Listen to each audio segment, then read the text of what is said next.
I am so lucky to have this job. I tell you what, there's probably a few other jobs out there that are a little bit better, but I'm pretty satisfied with what I got. 68 Shelby lookalike that we've been putting together for a while now. And I kind of wanted to do a little walk around, show you what this thing's all about. The whole nose of these Shelbys is different than a Mustang. They put this whole fiberglass thing on the front here, and this is all reproduction fiberglass that one of my guys has taken his time, hours upon hours, to fit and whittle each piece. Because when they come out of the box, I'm telling you, it's like they're more made for a Camaro than they are for a Mustang. And the original Shelby hoods actually bowed right over here, so you could almost stick your hand up inside here. That's how badly the original hoods were. But as you can see, the way my guy fitted these things and made the lines, it's pretty much almost perfect. It's probably the way Shelby really intended for these things to fit.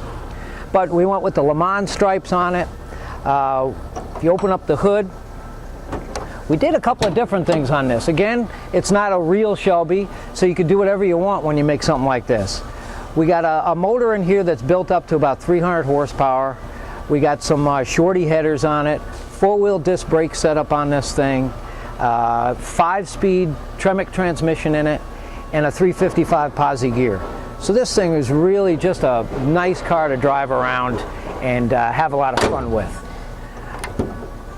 The back end of the car, of course, Shelby made a unique thing in the back end too. They used like a T-bird tail light setup on it. And originally they had a fiberglass panel that went over the original metal panel. Well, Scott Drake, which is a company that makes reproduction parts, came up with a steel panel back here. So this panel back here is not a reproduction fiberglass piece. This is actually a steel piece that has been welded in.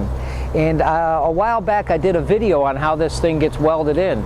It does take a little bit of time, but most of these cars kind of need a tail light panel anyways because they've been hit back here.